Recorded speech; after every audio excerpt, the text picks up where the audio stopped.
नमस्ते। मैं आप लोग को आज तनाव के बारे में बताने जा रहा हूँ कि ये तनाव जो बनता है उसे किस तरीके से हम नियंत्रण कर सकते हैं। पहले तो ये समझना है कि ये आता कैसे है और उस पे हम प्रतिक्रिया करते कैसे हैं। मैं आपको एक छोटी सी कहानी बताता हूँ और ये एक बाबा जी का है। वो गंगा नदी पे गए स्नान करने के लिए।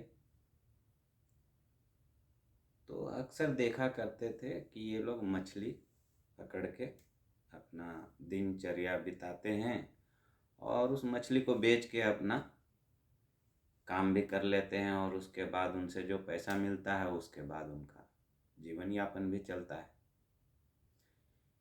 एक दिन बाबा ने बुलाया कि इधर आओ, तुम ये जो मछली पकड़ते हो इससे तुम्हें कितना मिल जाता है। तो उसने बड़ा खुश होकर बोला, बाबा 5 रुपया तो मिल जाता है। ये बहुत पहले की बात है, 5 रुपया से आप समझ सकते हैं। तो बोले कि अच्छा ठीक है, मैं तुम्हें 5 रुपया देता हूँ और खाने के लिए अन्न भी दे दूँगा, पर तुम्हें करना क्या है कि बैठ के सिर्फ राम राम करते रहना है।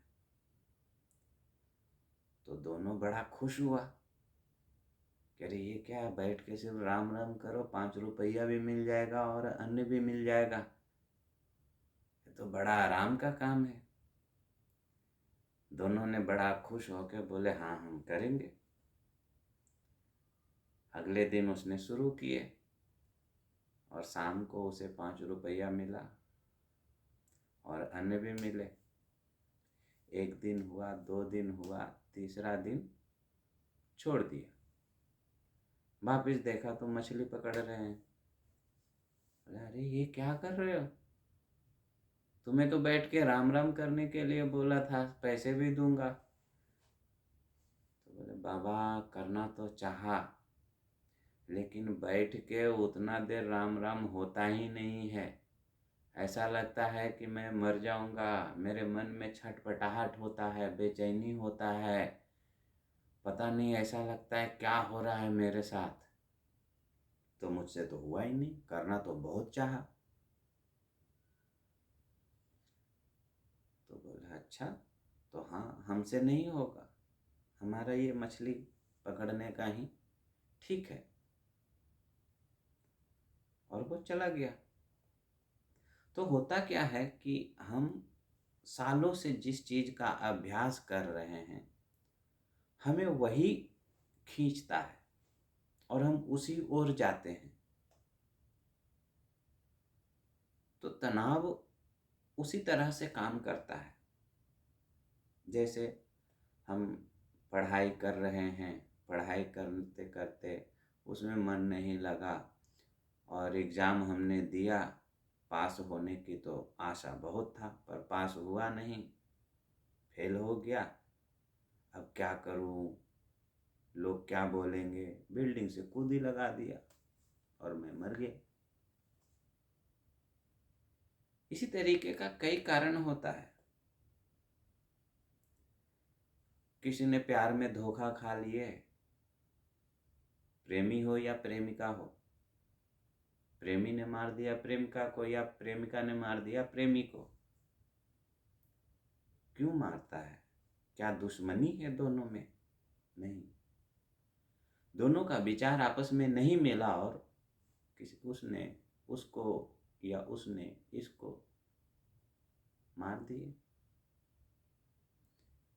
किसी परिवार में धोखा खा लिया, धोखा खाने के बाद बोला अरे कोई तो मेरा सुनता नहीं, कोई तो मेरा मानता नहीं, अब जीने को रखा क्या है, चलो पहाड़ पे गया और वहां से कूदी मार दिया। क्या किसी ने उसे धक्का मारा?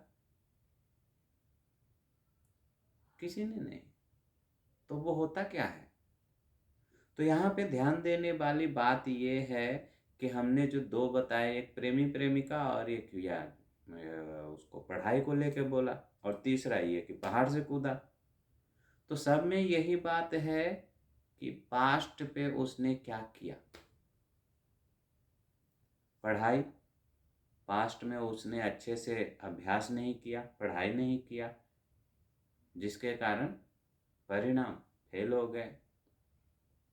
प्रेमी प्रेमिका, एक दूसरे के साथ अच्छा बर्ताव नहीं हुआ या कुछ ऐसा हुआ जिसके वजह से दोनों का विचार नहीं मिले, और वो पास्ट को याद करते हैं, ऐसा नहीं होना चाहिए था, वैसा होना चाहिए था, ये नहीं करना चाहिए था, वो करना चाहिए था। और परिवार में से जो झगड़े हुए, झंझट हुए, वहाँ पे वो पहाड़ से कूद जाते हैं। उनको क्या हुआ? तो उनका भी वही है, विचार परिवारों में नहीं मिल रहा है। अब विचार नहीं मिल रहा है, अब वो पास्ट को याद कर रहे हैं, अब मेरे जीने लायक कुछ रहा ही नहीं, अब क्या करे, कोई मेरा सुनता ही नहीं। जो भी आ रहे हैं मरते जा रहे हैं। ये तो मैंने बड़ा लेवल बता दिया। अब छोटे लेवल में होता क्या है कि टेंशन बनाए जा रहे हैं, वो तनाव बढ़ता जा रहा है, बढ़ता जा रहा है, उसी में वो जी रहे हैं। और वो तनाव आगे चल के जो होता है वो बीमारी हो जाता है, और वो बीमारी लाइलाज होता है। उनका कोई इलाज ही नहीं होता है डॉक्टर के पास, क्योंकि डॉक्टर जो है वो शारीरिक इलाज कर सकते हैं पर मानसिक इलाज नहीं कर सकते, क्योंकि मानसिक लेवल पे अभी हमारा साइंस वर्क नहीं कर पाया, उतने अच्छा से काम होता ही नहीं। एक मनोविज्ञान है जिनको साइकाइट्रिस्ट डॉक्टर बोलते हैं, तो वो मन पे भी काम करते हैं। तो पर मन तो ऐसा नहीं है कि उसे हम दवा दे सकते हैं या मन दवा से ठीक हो सकता है, क्योंकि मन तो ऐसा चीज है जो मतलब जैसे हवा दिखाई नहीं देता है, उसी प्रकार से मन होता है, बड़ा बड़ा ही सूक्ष्म होता है, वो दिखता नहीं है। और जो चीज दिखता नहीं है उस पर दवा का असर कैसे होगा? तो इसका इलाज भी उसी तरीके से किया जाता है जो दिखाई नहीं देता है। जैसे ध्यान कर लेना। अब ध्यान में हम आंखें बंद करके बैठे हैं, क्या दिखाई देगा कि हम क्या कर रहे हैं? जैसे एक स्वप्न देख रहे हैं, स्वप्न में देख रहे हैं कि शेर आया और मेरे ऊपर हमला कर दिया और पंजे मारे जा रहे हैं। तो इसका हम मुकाबला कैसे करेंगे?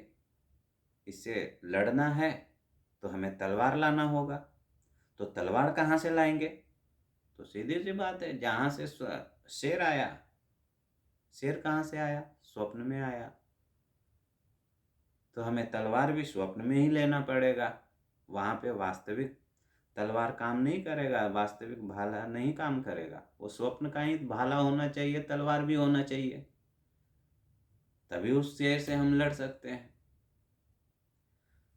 तो हमें इन सब चीज़ों में भी वही समझना है कि तनाव आए तो हमें ध्यान करना है, प्राणायाम करना है, क्योंकि ये चीज़ दिखाई नहीं देता है, मन भी दिखाई नहीं देता है, तो हमें उस पर वैसा ही काम करना पड़ेगा जो दिखाई नहीं देता है। आंखें बंद किया, श्वास लंबे लंबे ले रहे हैं, छोड़ रहे हैं, ले रहे हैं, छोड़ रहे हैं, श्वासों पे ध्यान लगाए जा रहे हैं। ध्यान की विधि भी कई प्रकार के हैं, काफ़ी सारे वीडियो हमने ध्यान के ऊपर बताए हैं। तो बस बैठ के ध्यान करना है और तनाव चले जाते हैं। तो सबसे बड़ा होता है कि मन को समझना। यदि किसी को हम गुड़ खिला दें और बोले कि मीठा कैसा था, बोले मीठा था, अब उसने जो स्वाद लिया उस तरीके का वो थोड़ी बता सकता है, वो तो एक टेस्ट का है, आप टेस्ट करेंगे तभी समझ पाएंगे। तो वो चीनी को भी मीठा ही बोलेगा, गुड़ को भी मीठा ही बोलेगा, खजूर को भी मीठा ही बोलेगा। पर हर एक का टेस्ट तो अलग अलग है। तो उसी तरह से मन को समझना होता है कि मन हमारा भूतकाल, पास्ट को लेके चिंतित है, या भविष्य, फ्यूचर को लेकर तो वो तनाव में जा रहा है। दोनों में तनाव में जाते हैं। तो हमें यहीं पे ये सोचना होता है कि इसको किस तरीके से हम हैंडल कर सकते हैं। जहाँ पे विचार उठता है वहीं पे हमें उसका निर्णय लेना चाहिए कि किस तरीके से इसे हम विचार करें और किस तरीके से नहीं करें। यदि ये तनाव में लेके जा रहा है, हमारा तनाव बढ़ रहा है, तो हमें बैठ के ध्यान कर लेने हैं। तो छोटे छोटे ध्यान होते हैं। आप जरूरी नहीं कि जैसे बाबा का हमने जो शुरू में कहानी सुनाया कि वो पूरा दिन जितना देर मछली पकड़ता है उतना देर बैठे और राम राम करे। तो यहाँ पे ये नहीं है कि आप उतना देर तक राम राम करें। आप बैठ के 1 मिनट से शुरू कर सकते हैं, चाहे तो आप 30 सेकंड में कर सकते हैं, चाहे तो जब भी तनाव बने वहाँ पे आप बोल सकते जय श्री राम, हरि देखे। तो कितना देर लगता है जय श्री राम बोलने में? तो बस थोड़ा सा समय देना है। वो हो सकता है 4 सेकंड का हो, 1 सेकंड का हो। अब आपके ऊपर है, आपको 10 सेकंड का करना है, 30 सेकंड का करना है, 1 मिनट का करना है, आधा घंटा का करना है, 1 घंटे का करना है। पर तनाव मुक्त जो होता है वो 1 सेकंड में भी हो सकते हैं। जैसे ही कुछ बुरा आपको महसूस हुआ, ऐसा कुछ लगा कि हाँ ये नहीं होना चाहिए, वहाँ पे 2-4 बार राम राम कर लीजिए, ओम नमः शिवाय करिए, कुछ भी करिए, या आंखें बंद करिए। बड़ा प्रसन्नता हो रहा है, कोई तनाव नहीं। कितना देर लगता है? दिन में 8-10 बार ऐसे करिए, फिर परिणाम देखिए, बड़ा चमत्कार हो जाएगा। तो मैं यही चाहता हूँ कि आप लोग इस छोटे छोटे ध्यान का लाभ उठाएं और तनाव से मुक्त हो जाएं, और तनाव से जो भी बीमारी आते हैं इन सब से भी मुक्त हो जाएं। यदि आपके पास बीमारी आया हुआ है तो वो भी चले जाएंगे। धन्यवाद।